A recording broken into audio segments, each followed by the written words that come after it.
Bismillahirrahmanirrahim. Alhamdulillahi Rabbil alamin. As-salatu was-salamu ala Muhammadin wa ala alihi wa ashabihi ajma'in. Amma ba'd. Assalomu alaykum va rahmatullohi va barakatuh. Alloh subhanahu va taolo Odam alayhisalomni juma kunida yaratdi. Juma kunida jannatga kirgizdi. Juma kunida jannatdan chiqardi va qiyomat kuni ham juma kunida sodir bo'ladi. Alloh taolo taqdir qilgan kunda, juma kuni kelgan paytda, Alloh taolo taqdir qilgan juma kuniga kelgan paytda Isrofil alayhisalomga og'ziga surni tutib, ko'zini arshiga qaratib, diqqat qilib quloq solib turgan Isrofil alayhisalomga Alloh taolo ana shu surga nafxa urishni buyuradi. Astagfirullah. Va nufiqa fis-suri fasa'iqa man fis-samawati va man fil-ardi illa man sha'a Alloh, thumma nufiqa fihi ukhra fa idahum qiyamun yanzurun. Sur chalindi-yu, osmonlar va yerdagi bor jonzot o'ldi. Magar Alloh xohlagan zotlargina tirik qoldilar. So'ngra u ikkinchi bor chalindida banogoh ular, ya'ni barcha haloyiq qayta tirildi. Qabrlaridan turib Allohning amriga ko'z tutdi. Ya'ni osmon va yer o'rtasidagi hamma o'ladi, faqat Alloh xohlaganlar tirik qoladi. Kimlar? Ulamolar aytadi, bu ulug' farishtalar deydi ba'zilari. Ba'zilari jannatdagi hurlar va abadiy g'ilmonlar. Qolgan hamma mahluqotlar vafot qiladi. Ma yanzuruna illa sayhatan wahidatan ta'khudhuhum wa hum yahissimun fala yastati'una tawsiyatan wala ila ahlihim yarji'un. Ular faqat birgina dahshatli qichqiriqni kutmoqdalar xolos. U ularni janjallashib turgan hollarida olib ketar, ya'ni halok qilar. Bas ular na biron vasiyat qilishga va na uylariga qaytishga qodir bo'lurlar. Bozorlarda, guzarlarda talashib, savdo-sotiq qilib, birini ikkinchisi haqini yeb, dunyo bilan shunday bir ovora bo'lib turgan insonlarning yomonlarning ustiga qiyomat qoyim bo'ladi. Na vasiyat qilishga ulg'aydi ular, na uyiga qaytib borishga ulg'aydi ular. Bu ovoz to'satdan keladi. Hech kim hech narsa qilishga ulgurmay qoladi.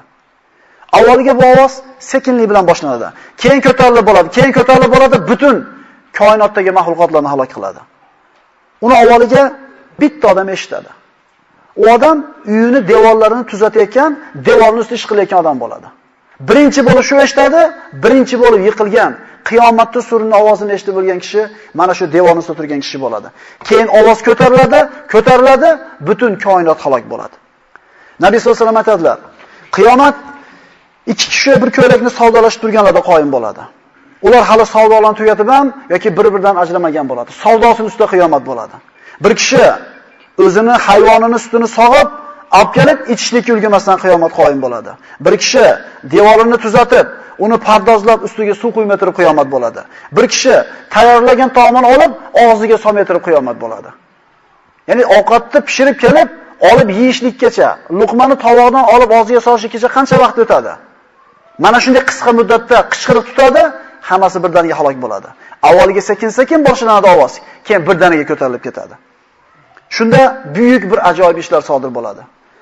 Ala yadhunnu ulaika annahum mab'uthun li yawmin azim yawma yaqumun nasu li robbil alamin. Ular o'zlarining ulug' bir kunda barcha odamlar butun olamlar Parvardigori huzurida tik turib hisob-kitob beradigan qiyomat kunida qayta tirilguvchi ekanliklarini o'ylamaydilarmi?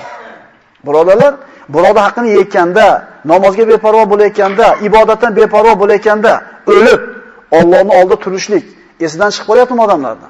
Mo'min odamni boshqalardan farqi shundaki, g'aybga iymon keltiradi. Ya'ni o'lganimdan keyin javob berishim kerak deydi-da, juda ko'p ishlardan o'zini tiyadi. Boshqalardan farqi shunda. Ertaga hisob-kitobda borligiga ishonadi u. Inna haula'i yuhibbuna al-ajila va yadharuna wara'ahum yawman thaqila. Albatta u kofirlar naq dunyoni suyurlar. Shu dunyoda yaxshi ko'radi ular. Va ortidagi og'ir kunni, qiyomatni esa tark qilurlar. Ya'ni u kun uchun biror bir amal qilishmaydi. Buguni bilan yashaydi. Ertasiga ular tayyorgarlik ko'rmaydi. Fazalika yawma idin yawmun asir alal kafirin ghayru yasir. Chunki qachon qiyomat qoyim bo'lgan haqida xabar berib, burg'u chalinganida ana o'sha kun qiyin kundir, kofirlar uchun oson bo'lmagan kundir. Alloh taolodan qo'rqib mana shuni kelishiga tayyorgarlik ko'rishligimiz kerak bo'ladi. Birodarlar, bu dunyo hayoti chivinni qonatiga arzimaydi. Nabiy sollallohu alayhi vasallamdan sahih hadislarda keladi. Rasululloh aytadilar, agar bu dunyo deydi, ichidagi hamma narsasi bilan chivinni qonatishalik qadri bo'lganida, Alloh taolo bu dunyo hayotidan kofirlarga, ya'ni ne'matlaridan bitta qush suv ichganchalik miqdorcha ham bermasiz deydi. Ya'ni bu dunyo siz bilan o'ylaganda zo'r narsa bo'lganida kofirga men bermasdim dedi Alloh taolo. Lekin qarab tursangiz, dunyoda Alloh kofirga ham mo'minga ham beryapti. Balki kofirlarga ko'proq berib qo'yapti. Arzimaydi bu dunyo fido bo'lishlikka. Ya ayyuhan nasu taqu robbakum inna zalzalatas saati shay'un azim. Ey insonlar, Parvardigoringizdan qo'rqingiz, zero qiyomat soati oldidagi zilzila ulug' dahshatli narsadir. Akalar 5 ball bo'pti deydi. G'ichir qilib kelsa, vallohu alam hech kimi puli uyi ko'ziga ko'rinmasa kerak. G'isir qilib kelganda odamni oyog'i ham ishlamay qoladi. U bor yo'g'i bir 3 ball, 4 ballik qimillash bo'ladi. Endi qiyomatning dahshati, qiyomatning zilzilasi bu oson narsa bo'lmaydi. Alloh taolo buyuk narsa deb aytayapti. G'achir bo'lib qolgan paytda nimangizni olasiz? Pulingizni olasizmi? Nimangizni olasiz? Joningizni olib tashqariga yugurasiz. Kiyimingizga ham qaramaysiz. Ya'ni mana shu yer qimillash insonning yuraganiga qanday bir qo'rquv bag'ishlaydi. Dunyoda o'zi qo'rquv soladi, lekin qiyomatning dahshati Alloh taolo aytadi buyuk narsa deydi. Uni ko'rar kuningizda, ya'ni qiyomat kunida emizayotgan onalar emizib turgan bolasini unutar.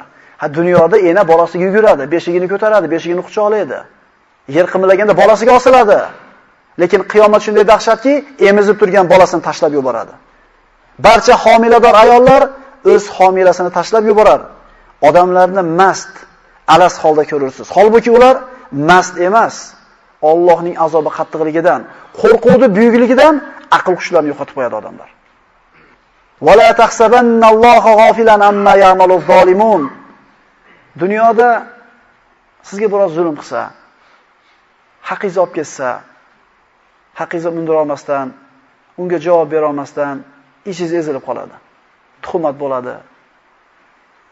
Ig'vo bo'ladi. Isbotlay olmaysiz, zulm ko'rasiz. Shunda mo'min odam nima qalbiga yog'ishlaydi, xotirjamlaydi. Oxirat bor deysiz. Chunki hech kim yo'q sizga tarafingizga oladigan. Kimga bormang siz nohaq bo'lib turaverasiz. Adolat bormi deb so'radi odamlar. Bor adolat. Lekin adolatni faqat dunyoda bo'lishini kutayotgan odam adashadi. Alloh taolo aytayapti: "Ey Muhammad, siz hargiz Alloh zolim kimsalarni qilayotgan amallardan g'ofil deb o'ylamang. Qanday qilib bir fojir, bir fosiq yoki bir kofir peshonasini yerga qo'yib subhan robbiyal a'lo deyotgan yaxshi ko'rgan bandasini haqqini olib kelsa, Alloh taolo tashab qo'yadi deysizmi? Hayvonda haq qolmaydi-yu qiyomat kunida. Qanday qilib mo'minda haq qolsin birodar?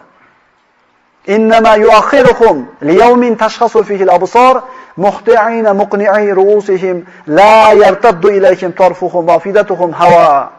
Faqat Alloh ularning jazolarini ko'zlari dahshatdan qotib qoladigan qo'rqinchli qiyomat kuniga qoldirmoqda xolos.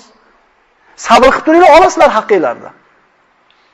Aksincha, dunyoda yeb ketganiga xafa bo'lish emas, xursand bo'lish kerak mo'min. Chunki naryoqda ko'paytirib olaman. Chunki Alloh taolo qiyomatda bir bandani do'zaxga kirgizib azoblasa, Allohning haqqini yeganligi uchun azoblaydi. Gunohlarni qilganligi uchun Alloh Karim kechiradi, chiq deydi. Kel jannatga dedi, men kechdim haqqimni. Jannatda eshigini oldiga borganda, lekin mana odamlarda senda haqqi bor. Shular rozi qilib oldi. Ana shu kunda asqatadi shu haqlarimiz. Shuning uchun haqqingiz yeb ketgan bo'lsa, usta bo'lsiz.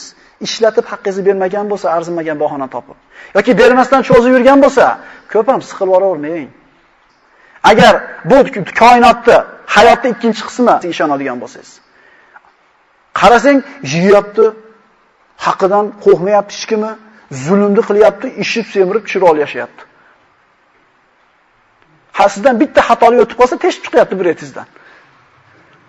O'zi kecha o'zalik savdoda bir 50 so'm oshib olib ketuvdi, indamay yeb qo'yardimda, bugun yomon chiqdi. 50 so'm o'tib ketsa, teshib chiqyapti bir etingizdan. Endi 50 millionlab yevorayotgan bo'lsa, teshib chiqmayotgan bo'lsa, birodarlar, xotirjam bo'laylik. Alloh taolo odil zot. Ularni qiyomat kuniga olib qo'yapti, deyapti. U kuni ular boshlarini osmonga ko'targan hollarida chaqirilgan hisob-kitob uchun chaqirilgan tomonga chopurlar. Ko'zlari o'zlariga qaytmaydi. Ya'ni Qo'rquv shunaqa bo'ladiki, ko'zi qatib qoladi odamni. Hamda dillari dahshatdan bo'm-bo'sh bo'lib qoladi. Bizni ham dilimiz dahshatdan bo'm-bo'sh bo'lib qoladi, yer qimillaganda.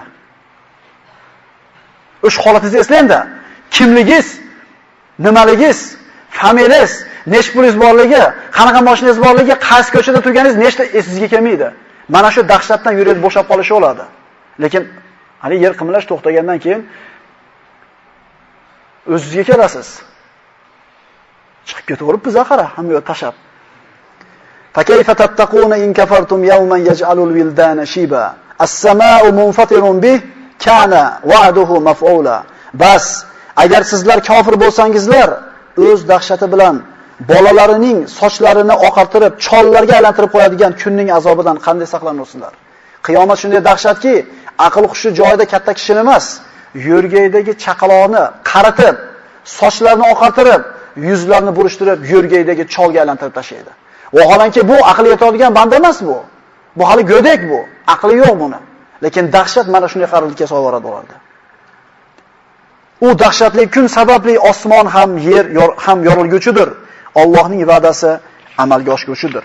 E'tibor berayotgan bo'lsangiz, naq oyat o'qiyapmiz. Isrofilni bor yo'g'i bir marta dam urib qo'yishligi koinot nizomi buzilib, hamma yo'q ostin-ustun bo'lib ketyapti. Bu bitta maxluq. Endi Xoliq o'zi qanday qudrat egasi ekan. Bu bitta farishta xolos bir marta puflab qo'yganligiga dunyo ostin-ustun bo'lib ketayotganda buyuk qudrat egasi bo'lgan Alloh o'zi qanaqa qudrati bor ekan. Biz mana shunday Allohning bandalarimiz birodarlar. Ana shunday Allohning ibodatxonasiga kelib peshonamizga qo'yib turibmiz. Parvardigor, biz seni qullaringmiz. Sen bizni Robbimizsan deb turibmiz.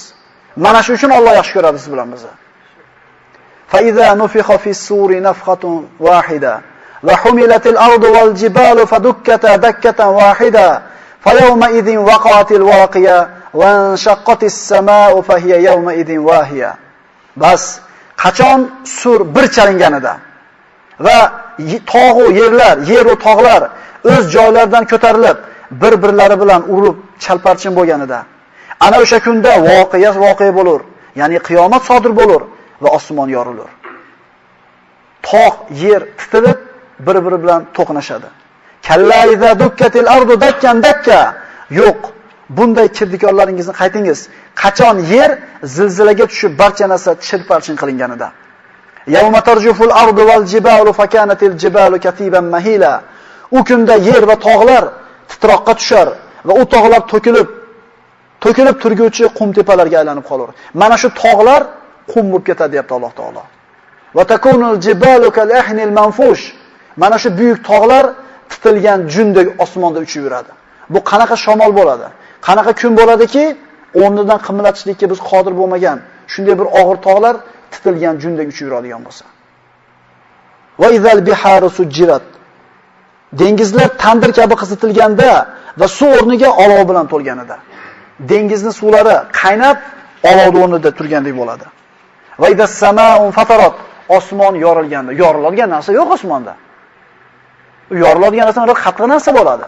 Sinadigan yoki yirtiladigan narsa. Osmonda qo'l bilan ushlab bo'lmaydi. Lekin mana shu osmonda Alloh taolo yoriladi, yirtiladi deb aytadi. Fa iza shaqqatis samaa'u fakanat wardatan kaddihan. Endi qachon qiyomat qoyim bo'lgach, osmon yorilib, jahannam haroratidan qizib ketgan teri kabi qizarib qolganida, osmon qizarib ketadi issiqdan. Osmon yorilib, rangi xuddi tutundek oq, qizil, sariq boshqa ranglarga kiradi, tuslanib. Osmondagi yulduzlar larzaga kelib, yerga qulay boshlaydi. Dengizlar ularni tushishdan yorilib, qirg'oqlardan toshib ketadi. Va idan nujumun kadarat. Yulduzlar ham o'z falaklarida to'kilganida, qiyomat kunida oy bilan quyosh bir yerga keltiriladi. La uqsimu bi yawmil qiyamah va la uqsimu bin nafsil lawama.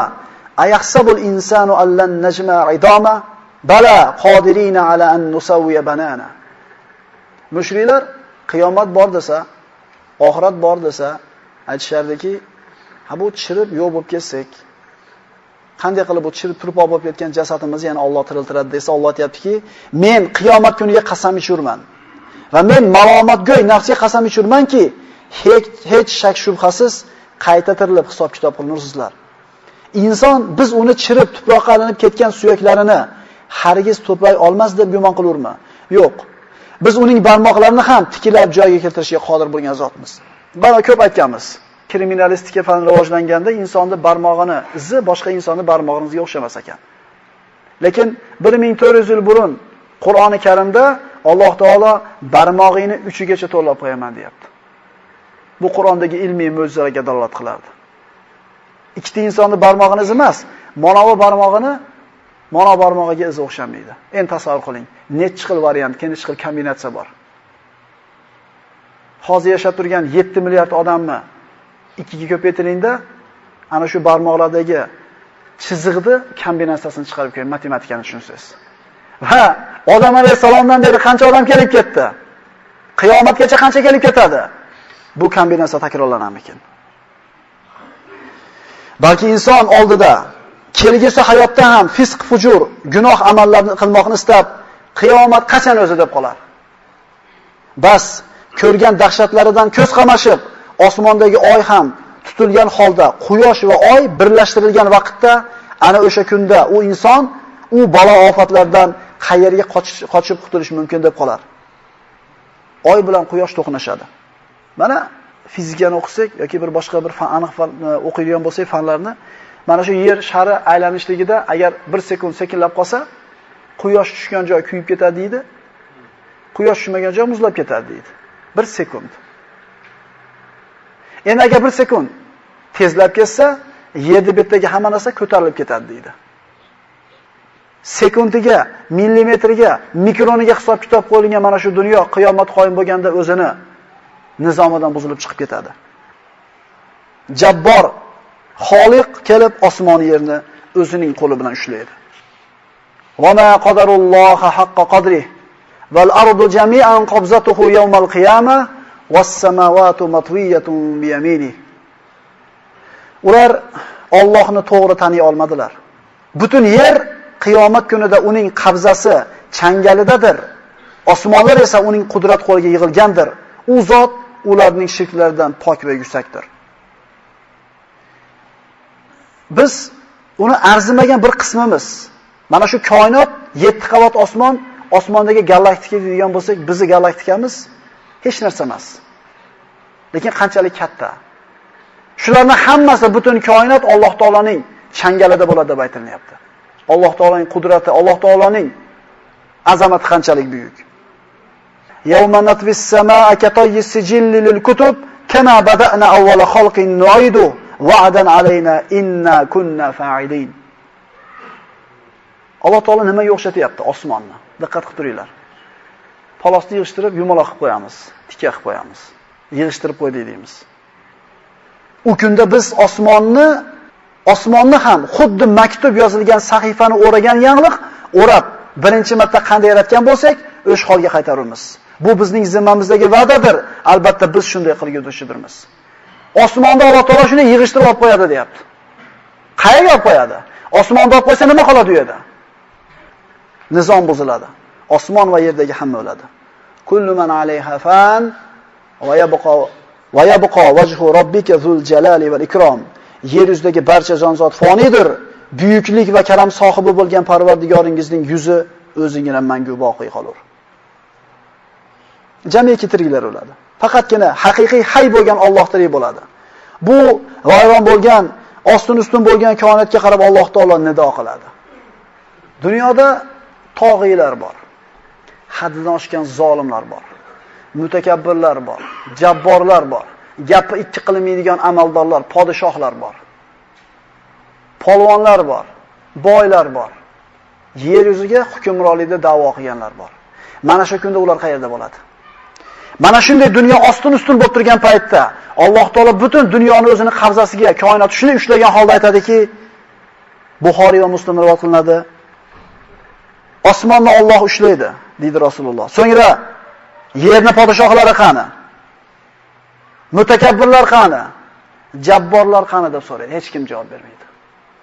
Boshqa rivoyatda men podshohman, men jabborman, men mutakabbirman, jabborlar qani? Mutakabbirlar qani? Jabborlar qani? Mutakabbirlar qani deydi. Limanil mulkul yawm. Bugun mulk kimniki deydi Alloh taolo. Hech kim javob bermaydi. Chunki hech kim qolmagan. O'zi javob beradi. Lillahil vahidil qahhar. Yagona qahhor bo'lgan zotning mulki. Insonlar Allohni to'g'ri taniy olmadilar. Odamlarga kibr qilayotganlar qayda qoladi shu kunda? Odamlarda taqdirni osonlik bilan hal qilib qo'yayotganlar qayda qoladi? Haddidan oshgan zolimlar qayerda qoladi? Mutakabbir podshohlar qayerda qoladi?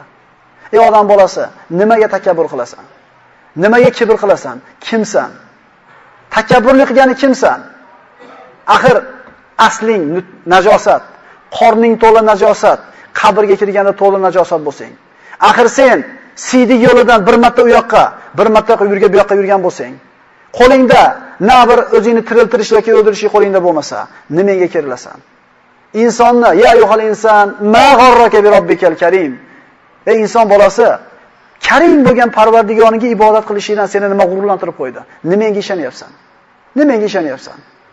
Dunyoni menman degan podshohlaridan Namrud ana uhiy va umid.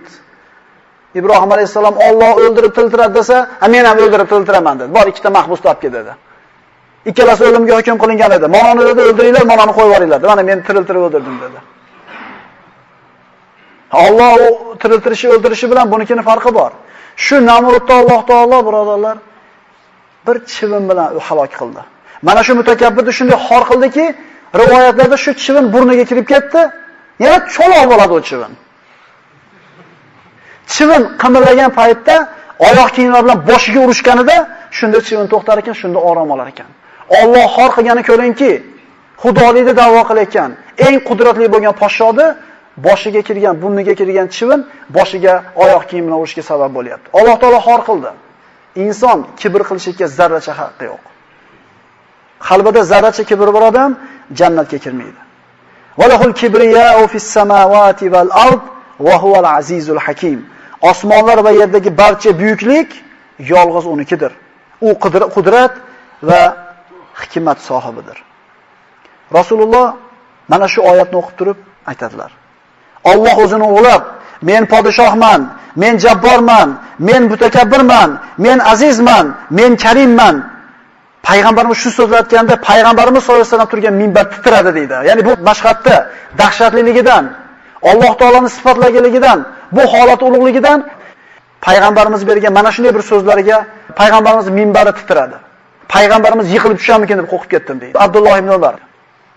Abu Hurayradan rivoyat qilinadi, Rasululloh sollallohu alayhi vasallam aytdilar, insonlar mana shunday vayron bo'lgan holatda, yerlar yorilgan, dengizlar qaylab tugagan, yulduzlar to'kilgan, osmon sidirlab tashalgan, tog'lar jundek uchib yurgan holatda payg'ambarimiz aytadi, shu holatda mahluqotlar 40 qoladi dedi.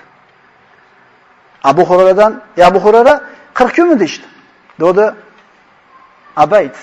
Unaqa emas dedi. 40 oymi dedi. Abayt. Unaqa emas dedi. 40 yilmi dedi. Unaqa emas dedi. Bu 40 yilmi, kunmi, oymi, 1000 yillikmi Alloh taoloning o'zigagina ma'lum bo'ladi. Birinchi nafqa cholingandan ikkinchi nafqagacha bo'lgan muddat Alloh bilgan 40. Va nufiqa fis-suri fasaiqa man fis-samawati va man fil-ard illa man sha'alloh thumma nufiqa fihi ukhra fa idahum qiyamun yanzurun. Sur chalindi-yu, osmonlar va yerdagi bor jonzot o'ldi. Faqat Alloh xohlagan zotlargina tirik qoldilar. So'ngra u ikkinchi bor chalindi-da, banogoh ular, ya'ni barcha haloyiq qayta tirildi. Qabrlaridan turib Allohning amriga ko'z tutdilar. Inshaalloh ertaga bo'ladigan suhbatimizda surni ikkinchi marta chalish haqida suhbat olib boramiz. Insonlar qabrlardan chiqib, qanday qilib unib o'sishliklari va mahshargohga qarab yurib borishlarini aytamiz. Aqulu qawli hada va astagfirullohu lakum. Assalomu alaykum va rahmatullohi va barakatuh.